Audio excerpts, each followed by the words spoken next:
Birds flying high, you know how I feel.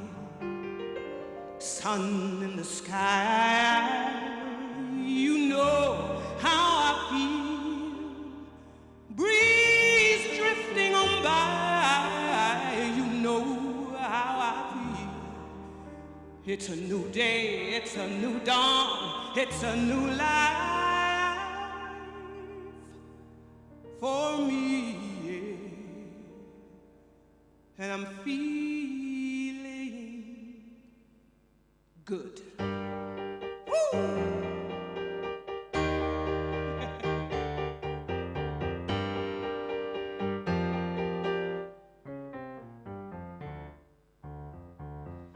Fish in the sea, you know how I feel. River running free, you know how I feel. Blossom on the tree, yeah, you know how I feel. It's a new day, it's a new dawn, it's a new life for me, yeah.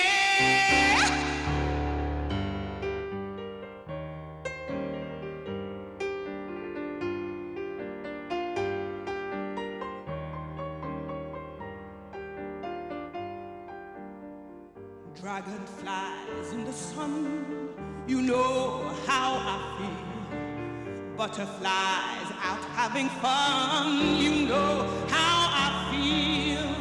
Sleep in peace, yeah, when the day is done. And this old world is a new world, and the old world for me, yeah.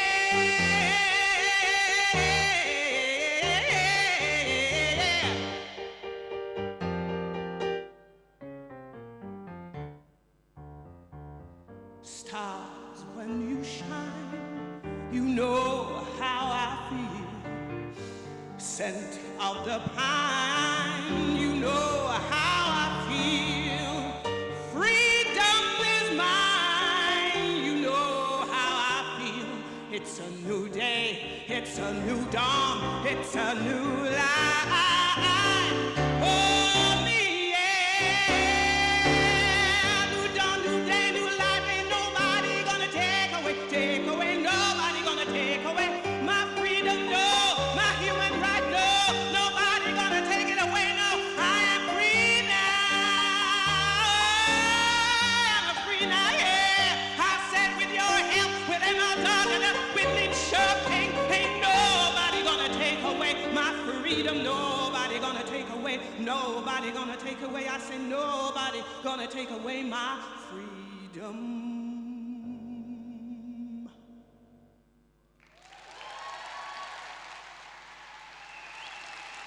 Linköping! Chapeau!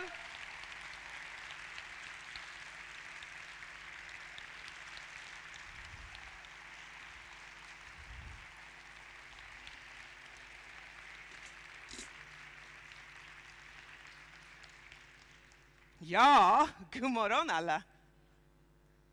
Tack så hemskt mycket och tack du är här. Jag presenterar mig själv igen och sen vi kör om vad jag tror ska bli en fantastisk 3 dagar tillsammans. Innan jag börjat, jag vill bara säga en sak och lära dig någonting. Som du ser på scen och som jag är jättestolt att MA-dagarna vi har tolk. Men också jag har vänner och kollegor från här teckenspråksvärlden. Jag vill också säga hej.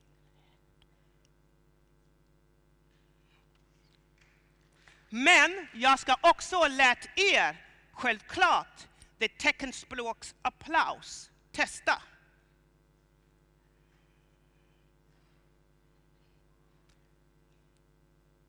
Ja, jag tycker det är rätt.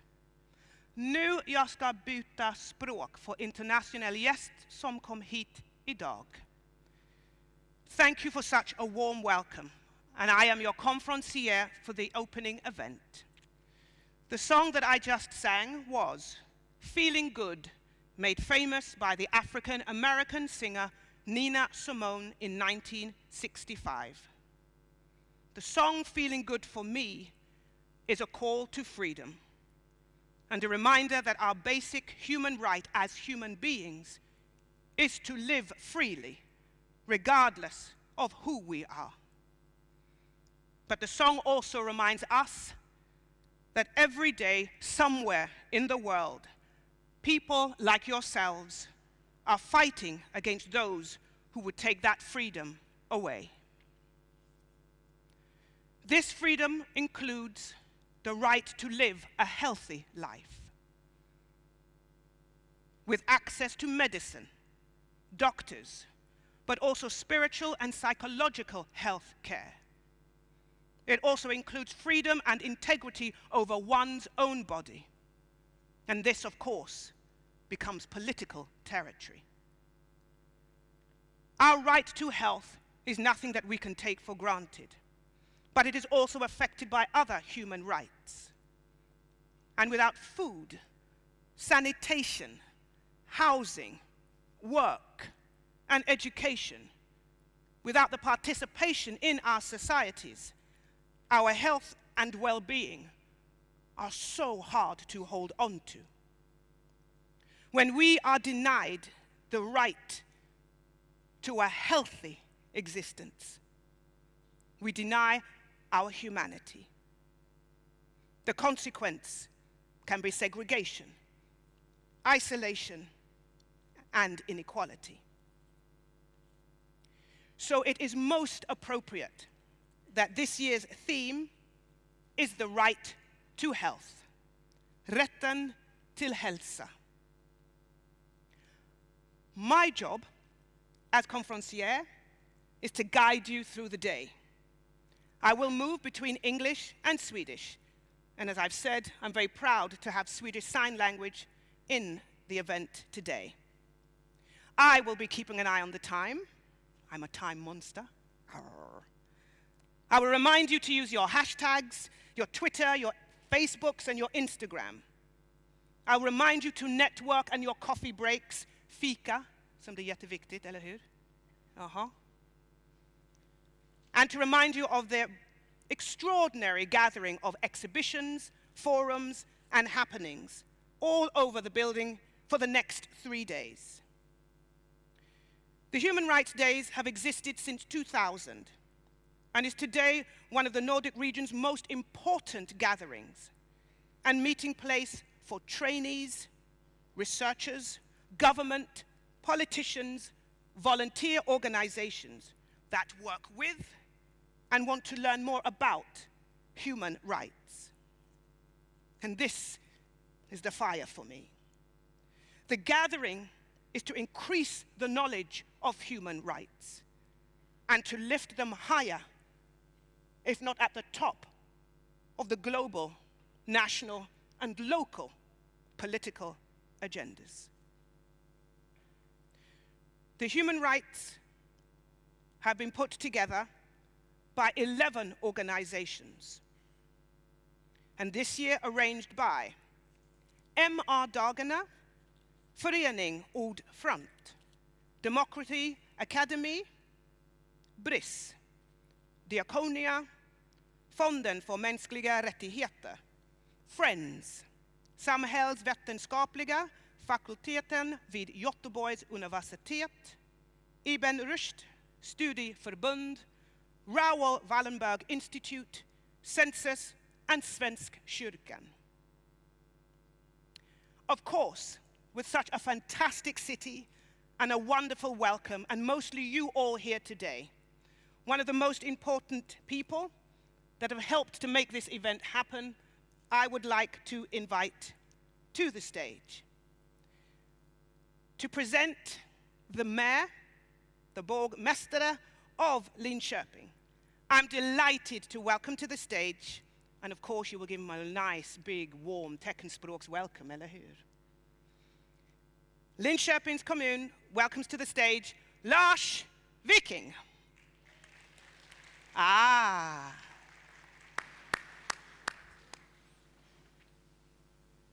Funkar micken?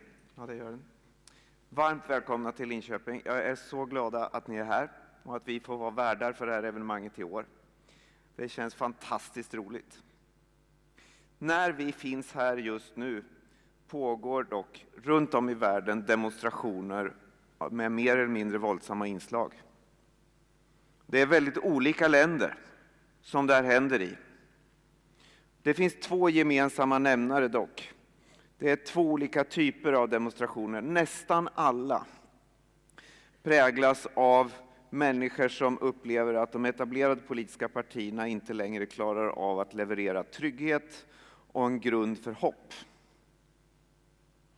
Det är illa. Och det är en läxa till politiken. Sen finns det ett land som avviker från det mönstret och det är Hongkong.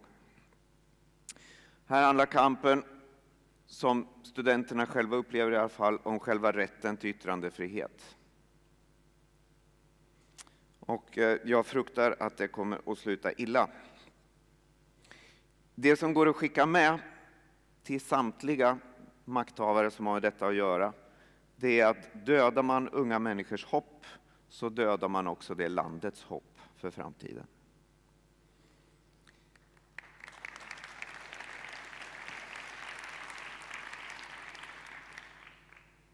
Egentligen är det ju, tack så mycket, men egentligen är det ju, om man ser det historiskt, bara under en väldigt kort period och en väldigt begränsad del av världen som mänskliga rättigheter har varit någonting som accepteras.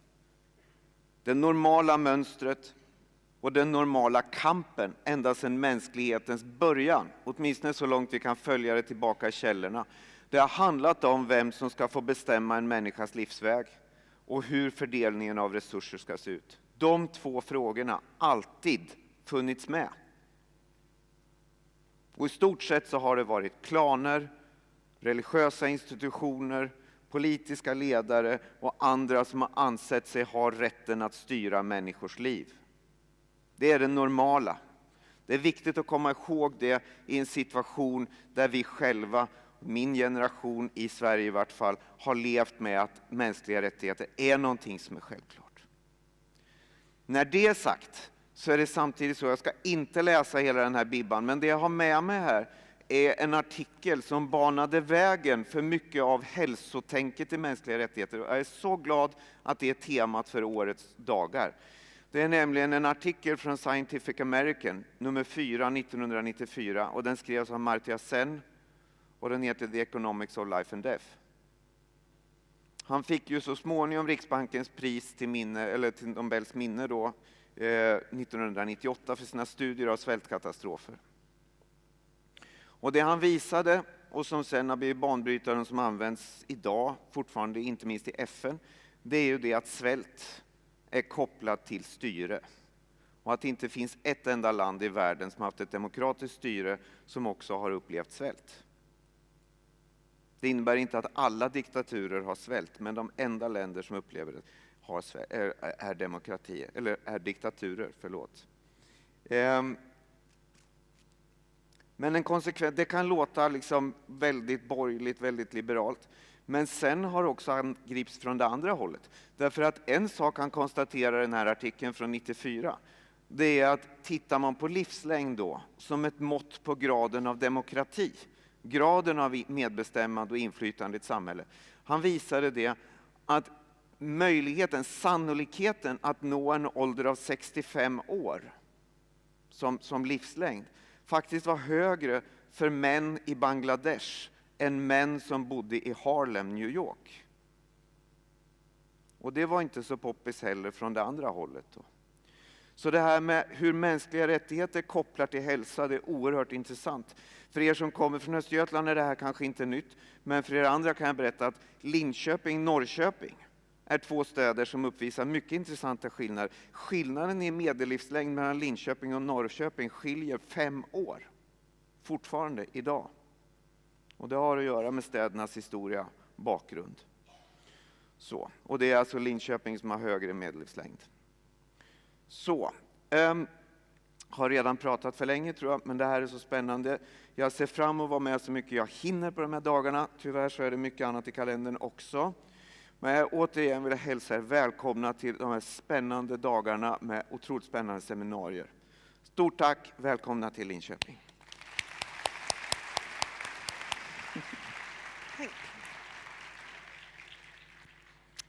Thank you very much. Thank you. I also agree. I think you have some exciting days ahead of us.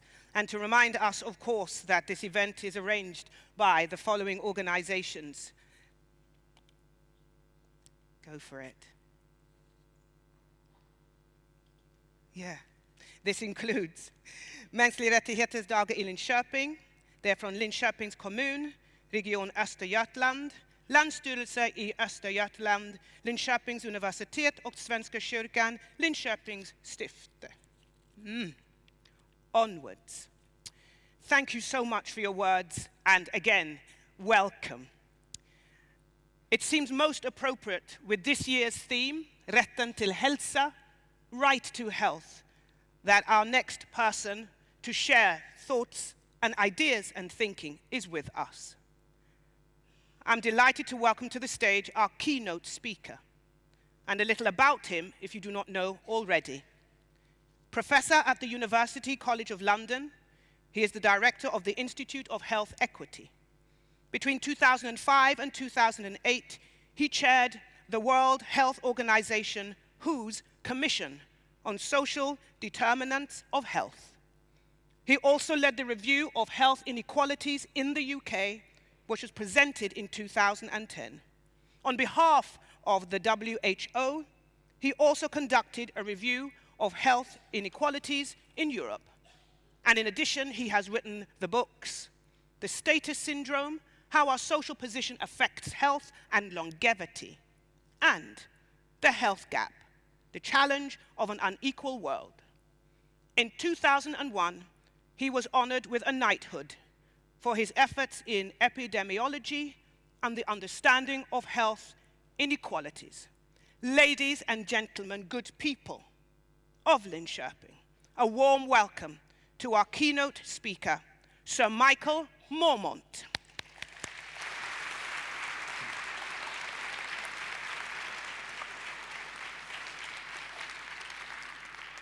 When I arrived here this morning, my eyes were watering, and I thought, it's the cold weather.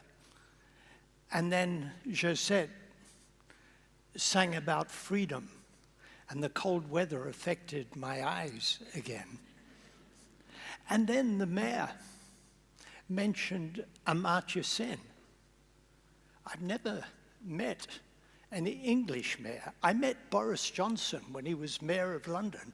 He didn't talk about Amartya Sen, and the cold weather affected my eyes again. So if I'm a little bit moved this morning, please forgive me. It's the nearly winter weather in Linköping. I think of human rights as a value that affects everything I do, but it's also a mechanism. It's a way of getting action. Human rights instruments can make a big difference. The general thrust of what I have to say this morning and what I've been doing these last decades is that the health of a population tells us a great deal about how well the society is doing. If health is not going well, the society is not going well. The opening lines of my book, The Health Gap, were why treat people and send them back to the conditions that made them sick. When we get sick, we need health care. Universal health coverage, the right to the highest sustainable standard of health, needs access to health care, but it's the conditions of society that determine whether people are getting sick in the first place. I'm not going to talk about Sweden. You'll have to make the translation. I want to bring what I've been doing recently in the Americas to bear on this question. If we look at life expectancy trends, it's really quite dramatic. There's the United States, now with shorter life expectancy than Cuba, not the greatest success of US foreign policy, but that's not setting the bar very high. And there, Hong Kong and Japan. Hong Kong now has longer life expectancy than Japan. Something is going very right. I showed this slide to Americans, and I wanted them to feel good about themselves, so I put Russia on it, so they know they're doing better than somebody. And what's been happening to inequalities in the US? Health inequalities follow the social gradient. This is life expectancy for men age 50 in the US by year of birth. And these are deciles of income. The higher the income, the higher the life expectancy. It's a gradient. And now we follow over the next 30 years. So people who were born in 1950 will be 50 in 2000. And for those in the poorest 10%, life expectancy scarcely changed. For those in the next poorest 10%, it increased a bit, and then the bit richer, a bit more, and a bit more, and a bit more. The inequalities increased dramatically. The social gradient got much steeper. Now, you've come to enjoy this conference. I don't want to ruin your day. I feel I should get informed consent before I show you the next slide. You feeling resilient?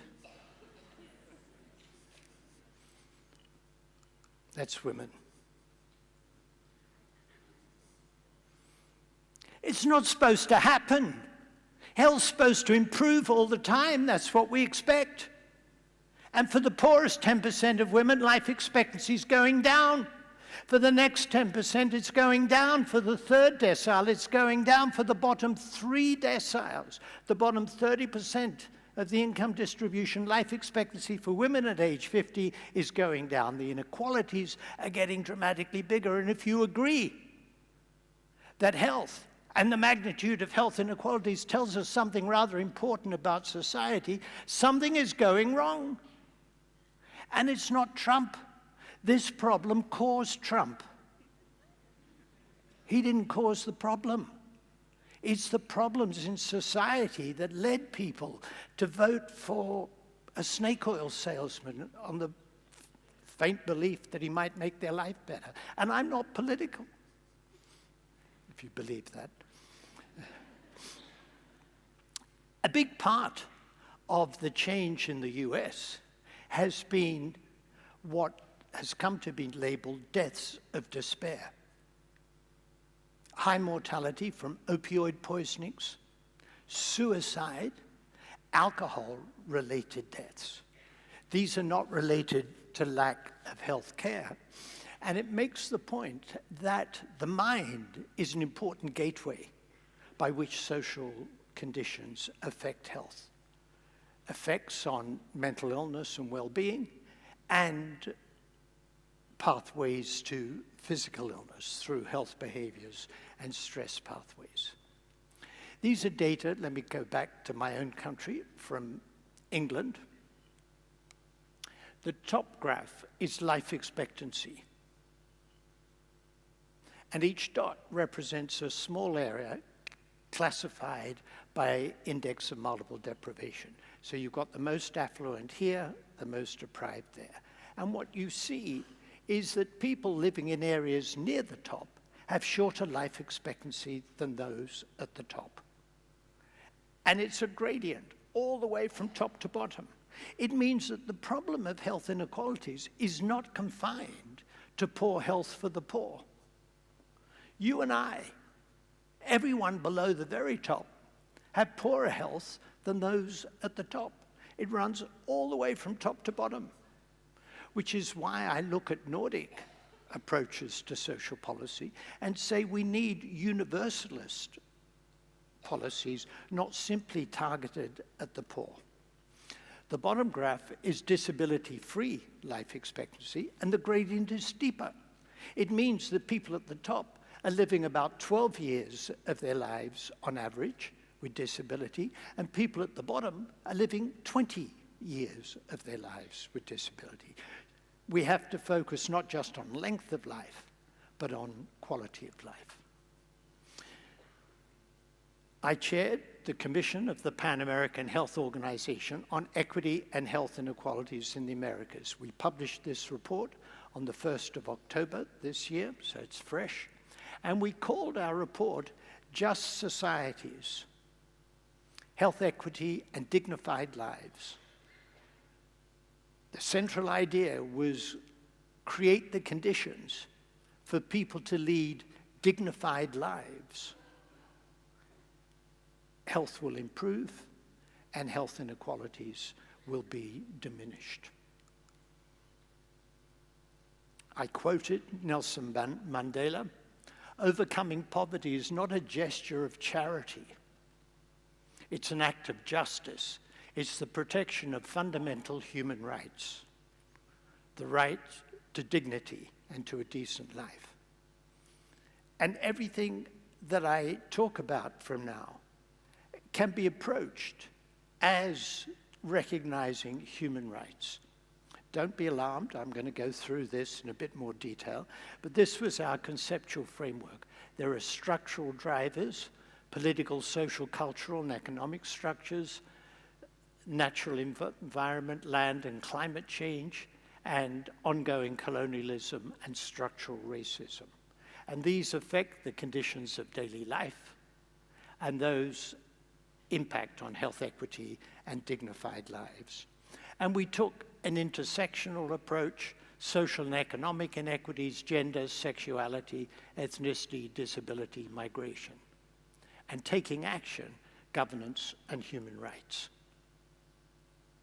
Is it simply a matter of getting rich?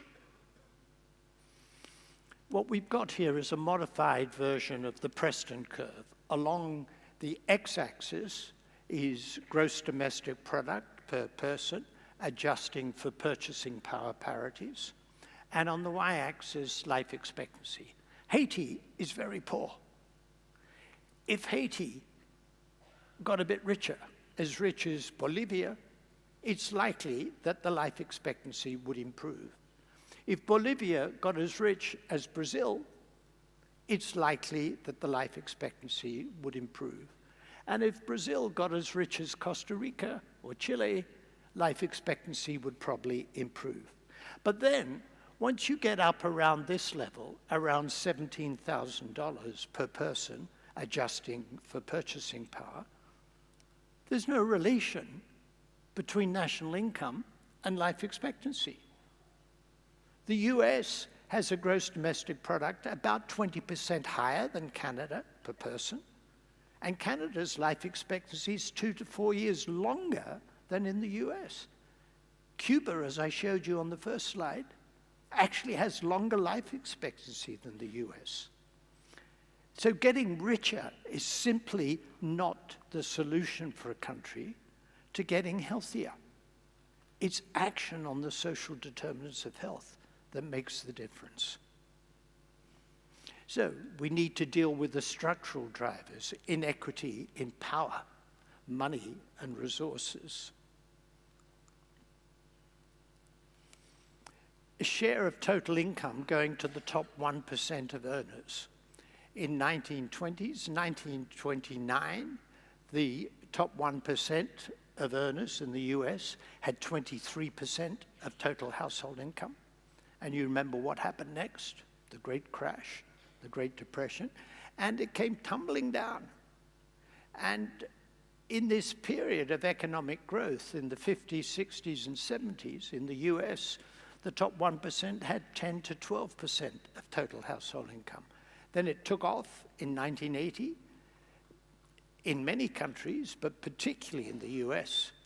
And by 2007, the top 1% again had more than 20% of total household income.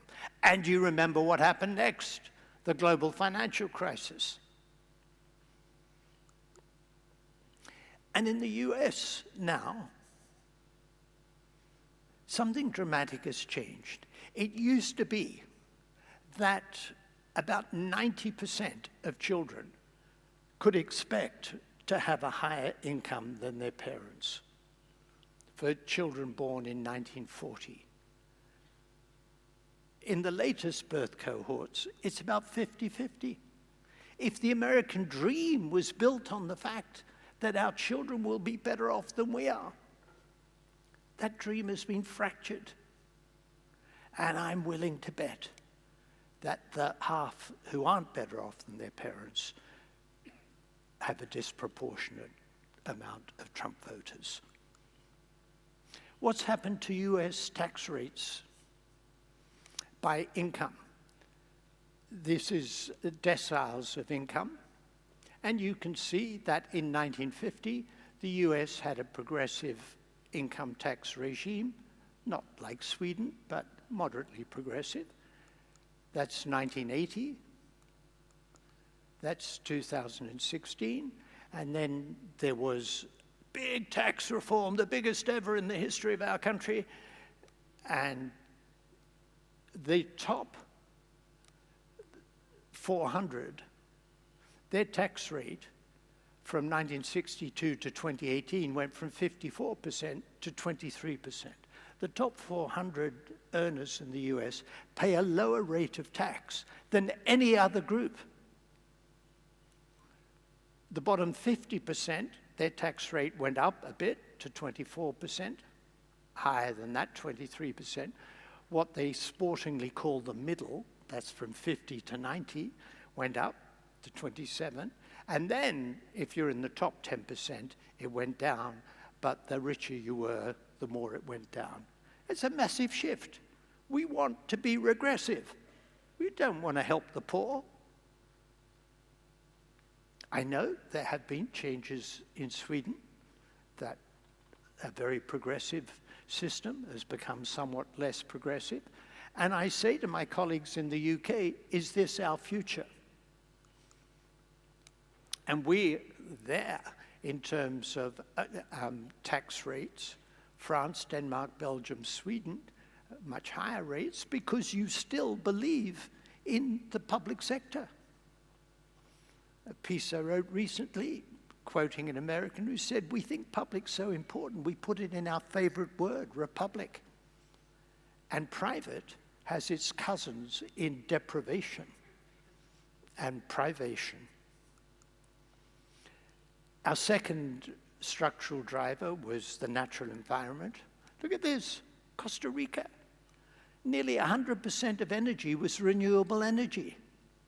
It is possible to have a low-carbon future. Ongoing colonialism and structural racism. We had a lot to say about that in our report, and we were concerned particularly with indigenous peoples and people of African descent. Equity from the start. This is attendance at pre-primary. We know going to preschool is a strong predictor of how well children are going to do in school. And in every country, those in the highest income quintile were more likely to attend preschool than those in the lowest income quintile. You could argue that those in the lowest income quintile need preschool more than the others to overcome the effects of disadvantage. But in every country, those in the bottom quintile are less likely to attend preschool. And that then has impact on education and everything that happens afterwards. Can you make a difference? In Canada, in First Nations communities, they had a kind of Head Start program, phase 1, phase 2, language skills improved, motor skills, and academic skills. It's possible by intervention to make a real difference and set these young people on a better course in life. In Brazil, they have the so-called Bolsa Familia, the conditional cash transfer schemes. Money is given to poor women. They don't give it to the men for predictable reasons. They give it to the women. Conditional on certain things happening, children going to clinics, remaining in school, and the like. And in the areas where the uptake was higher, under 5 mortality went down from diarrheal disease and malnutrition. You can make a difference. Decent work. change in rates of informality. So being in the informal sector is associated with poorer working conditions. And in all of these countries, the rates of informality went down, which is likely to correlate with better working conditions. In Mexico, Bolivia, and El Salvador, it went up. And I show this to make the point that bad as things might look, it is always possible to make a difference. And we see evidence of a difference being made in real time. And a dignified life at older ages. You may think, in a poor country, it's not possible to have a pension or social security for older people. Not right. Percent of people over retirement age who receive a contributory social security pension in Latin America and the Caribbean. In Guyana, 80% of people over retirement age get a pension. In the Barbados, Bahamas, and so on. And here, much lower levels. It is possible in a relatively poor country to say, we think that older people should not be consigned to misery and deprivation. Income and social protection. Let me come back home again. In the UK, in 2010, we elected a government whose number one principle was austerity. They said that's what we stand for. So what they stood for was cutting welfare for families by more than 40%. Social protection by more than 20%. Education spending went down by nearly 20%. Why would you want to spend less on educating the next generation? Defense went down a little bit. Healthcare went up, but not as much as was needed. And for some reason, transport went up. And that really matters. We say to poor people, eat healthily. Take responsibility for your life.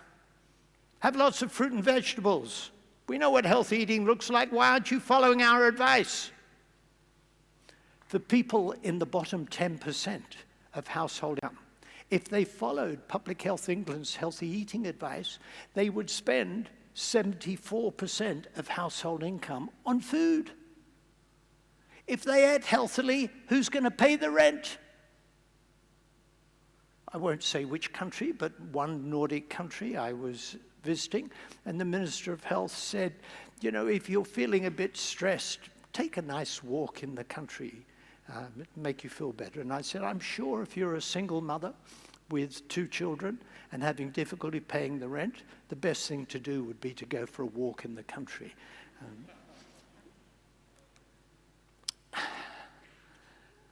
We can't expect people to follow the healthy eating advice if they can't afford to eat. Housing is a food issue. Poverty is a housing issue. Reducing violence. I say to my American colleagues, you're concerned about the high rate of homicide. The US is down there at these staggeringly high rates of homicide in countries of Latin America and the Caribbean. But it's not fixed. This is Colombia, and this is what's happened to homicide. And it wasn't because they went out and said, you know, be nice to your fellow man, don't kill them. It's because they dealt with the cartels. So much of homicide was associated with the drug trade. Deal with the structural drivers, and you make a difference to homicide. And intimate partner violence, violence against women, staggeringly high. In fact, globally, 1 in 3 women have been subject to violence either by a stranger or by an intimate partner. 1 in 3 women globally. Environment and housing conditions, mortality rate attributed to household and ambient air pollution. Look at Haiti. And some of that is cook stoves inside the house, but high levels. You probably saw in Delhi, the air pollution was so bad, they cancelled a cricket match. That's how bad it was. It was day after day, 4 times the upper limit, and people were advised not to go out. Yeah, well, that's fine if you have a house out of which to go. But if you're living on the street and the advice is stay home, what kind of advice is that? Health systems, governance, and of course, human rights. And there are human rights mechanisms that make a difference. This all sounds a bit grim. Who might have written that? A well-being approach can be described as enabling people to have the capabilities they need to lead lives of purpose, balance, and meaning for them. Amartya Sen? Could be. But no, you know where I found it? The New Zealand government, Ministry of Finance.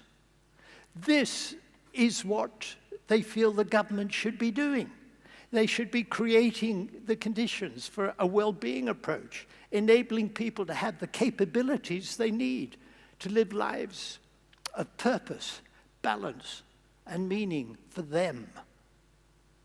Colleagues, that's what we want globally, nationally, locally, to create the conditions for people to lead lives of dignity and to have health equity. Thank you.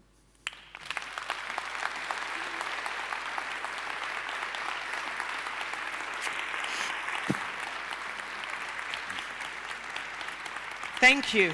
Thank you. We're almost right on schedule, so I probably have first. Oh, you're going to get a present, I think. Something's going to be presented to you. No, it's going to be presented to me. No. Nej. Vi har 1 minut. Kör. Yes. We have a little contribution, thanks to you, as a contribution to doctors in the world. As a thanks for your wonderful thank you. Information about everything. And thanks to you also. Well, thank you. It is, Jag har 2. it is for your pianist too. Thank Your you. musician. Tack så hemskt mycket. Ja, Ja. tack så mycket. Tack.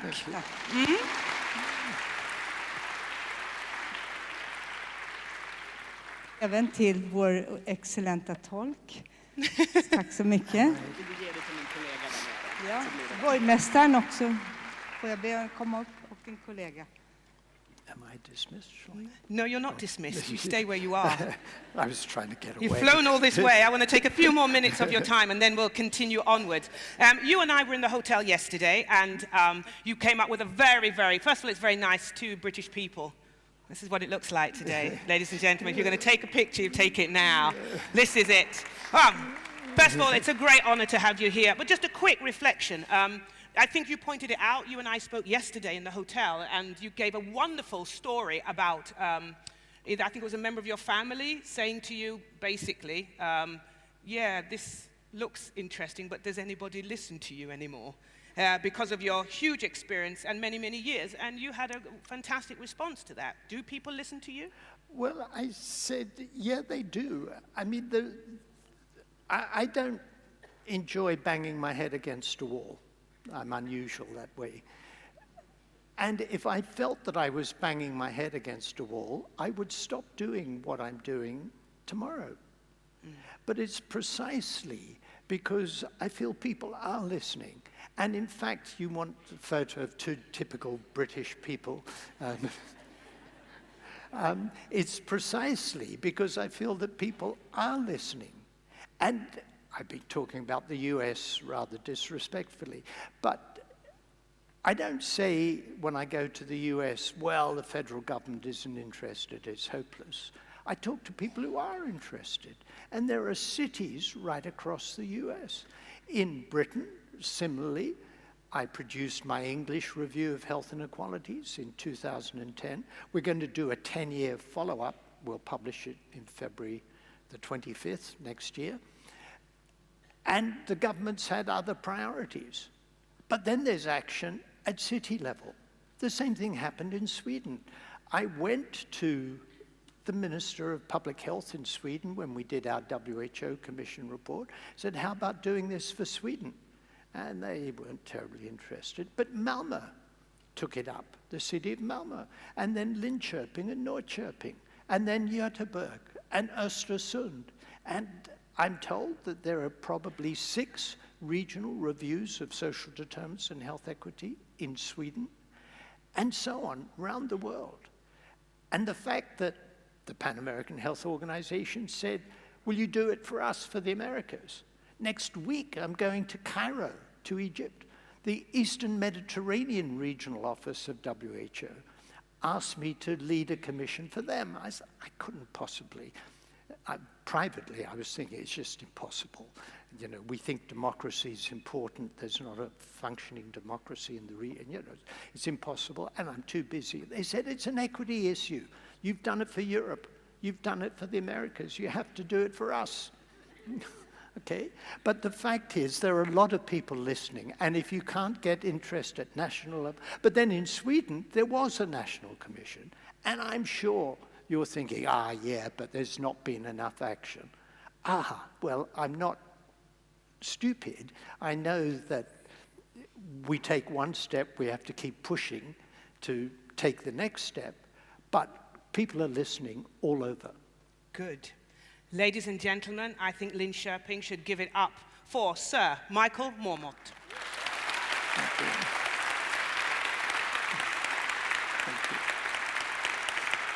Thank you.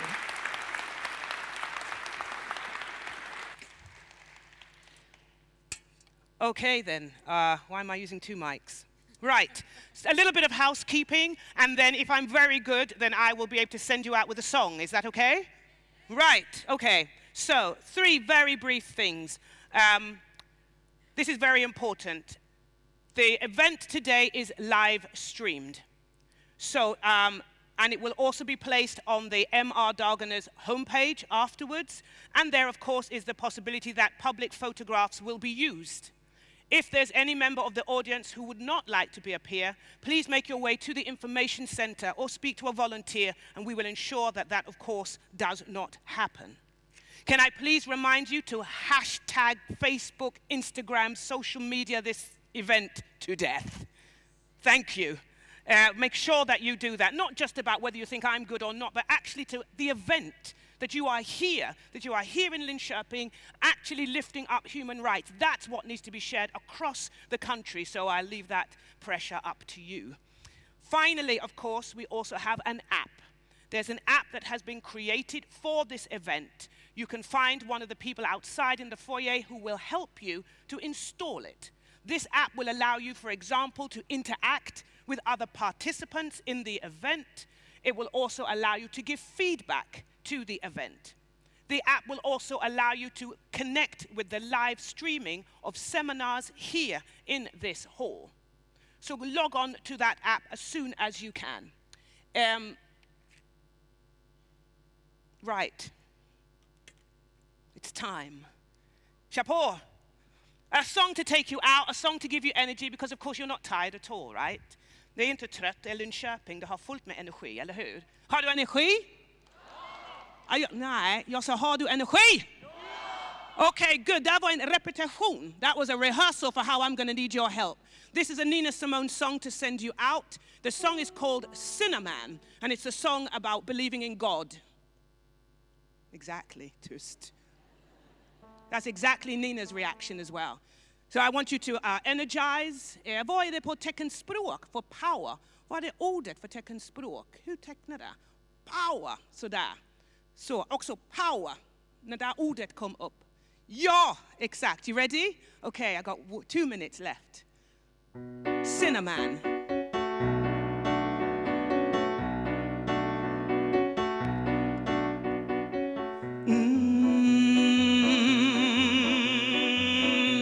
Sinner man, where you gonna run to? Oh, sinner man, where you gonna run to? Oh, Michael, where they gonna run to? All on that day, gonna run to the rock, Please hide me, gonna run to the rock. Please hide me, gonna run to the rock.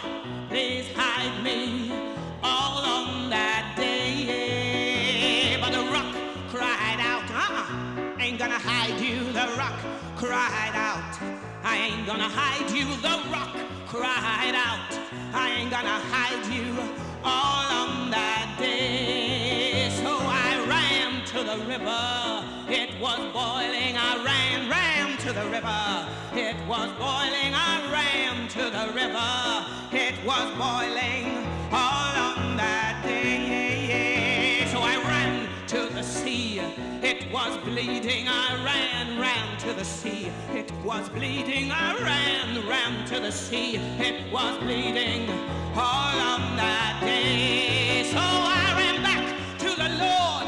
I said, Lord, you gotta help me down here, Lord. You gotta help me, Lord. Can't you see I'm suffering, Lord? You gotta help me, Lord, on that judgment day. And the Lord said, go to the devil. The Lord said, go to the devil. The Lord said, yeah, you go to the devil all on that day. So I ran to the devil. He was waiting. I ran to the devil. He was waiting. I ran to the devil. He was waiting all on that day. But I said, power, power. I said, power, power. I said, no power, freedom, power. Now you're going to help me. I call power, you answer. You ready? I said, power, power, power, power, power, power. No faster, Shapora. Come on. I said, power, power, power, power, power, power. All on that day. Lynn Sharping,